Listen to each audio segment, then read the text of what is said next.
We're going to rescue our economy. We're going to save our economy. We had the greatest economy in the history of our country. There was never a greater economy, and now we don't. And when you look at what's happened with inflation, inflation is destroying, they call it a country killer. As of November 21st, 2024, the world finds itself at a critical crossroads. The United States is transitioning politically, with President Joe Biden preparing to leave office and President-elect Donald Trump set to take the reins once again on January 20th, 2025. This change in leadership comes as the Russia-Ukraine war rages on, a conflict that has reshaped geopolitics and strained international alliances.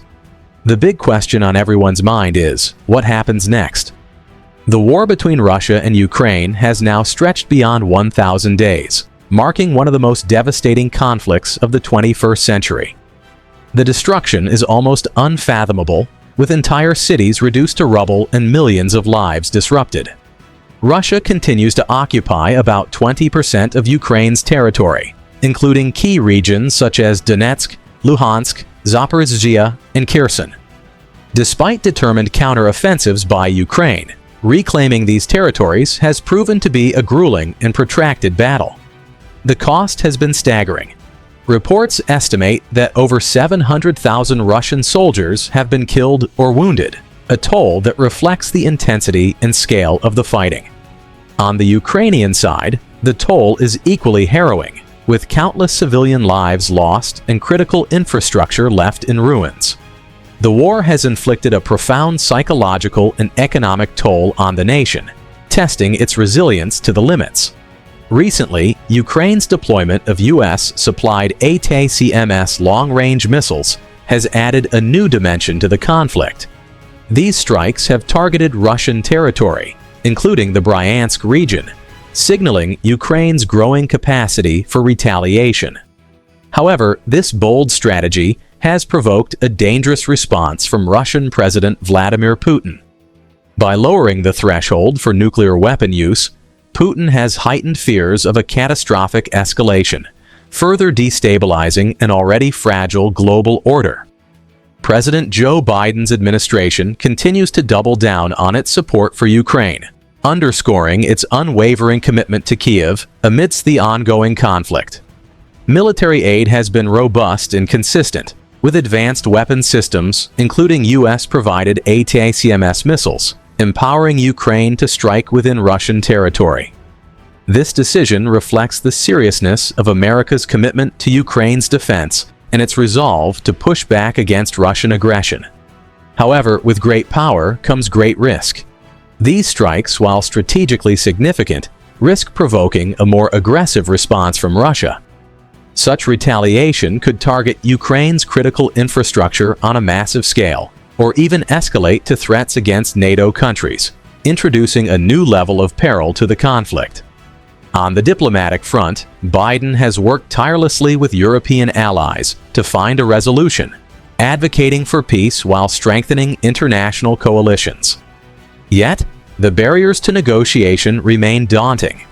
Russia firmly demands the retention of its territorial gains, while Ukraine resolutely insists on a complete withdrawal of Russian forces as a precondition for peace talks.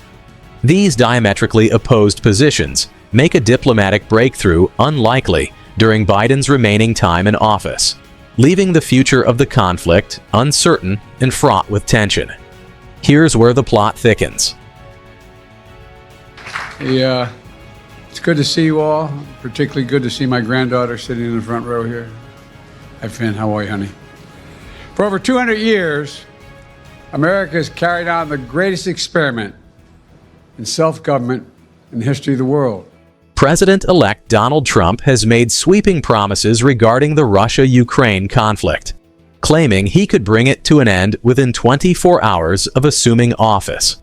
It's a bold declaration that has garnered significant attention, but how realistic is such a rapid resolution? Trump's approach to foreign policy has always been unconventional, and his potential strategy for addressing the war will likely stand in stark contrast to Biden's. Unlike the current administration, Trump has indicated a willingness to engage directly with Vladimir Putin, bypassing traditional diplomatic channels and possibly sidelining key NATO allies in the process.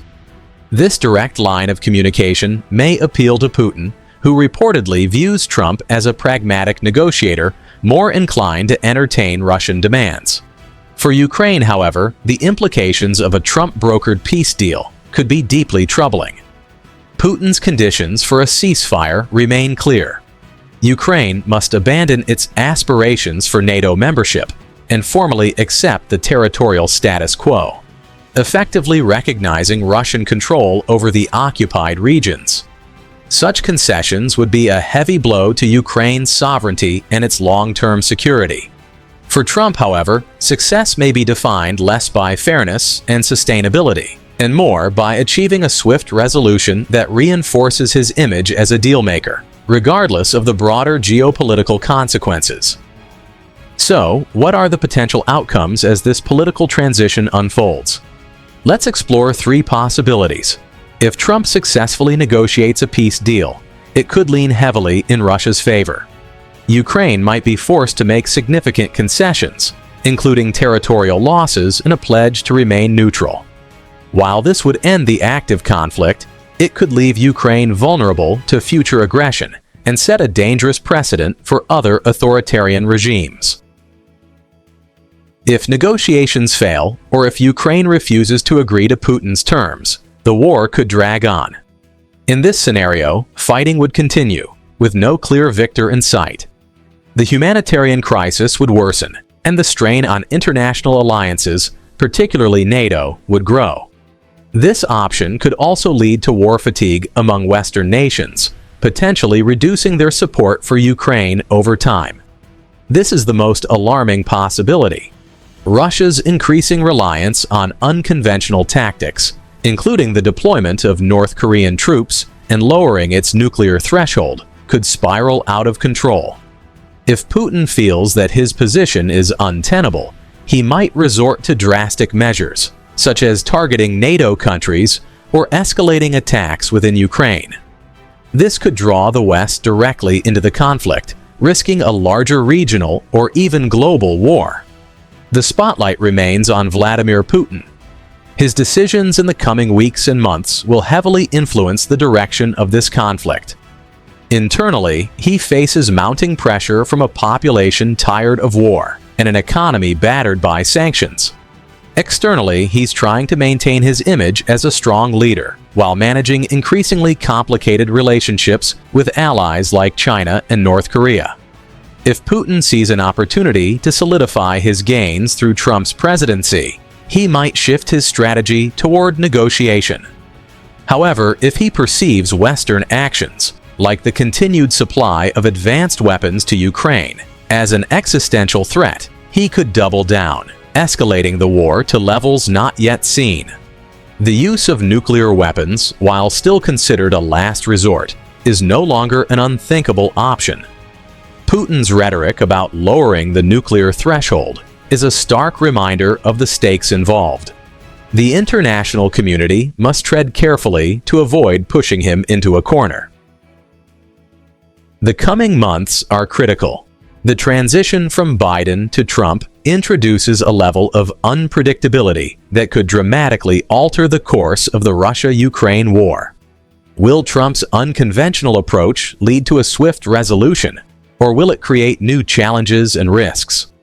Will Putin choose diplomacy, escalation, or something entirely unexpected? The global community also plays a role. NATO, the European Union, and other international organizations must remain united in their response to this crisis. Hillary Clinton was the single worst Secretary of State in the history of this country. The world collapsed around us while she was Secretary of State. A fractured alliance would only embolden Russia and make it harder to achieve a sustainable resolution. What's happening now is a complex and dangerous game of chess, with global stability hanging in the balance. The decisions made by Biden, Trump, and Putin in the coming weeks will shape not only the outcome of the Russia-Ukraine war, but also the broader geopolitical landscape for years to come. As we look ahead, one thing is clear: there are no easy answers. The road to peace is fraught with challenges, and the risks of miscalculation are high. Yet, amid the uncertainty, the hope for a resolution that preserves peace, sovereignty, and human dignity must remain a guiding light.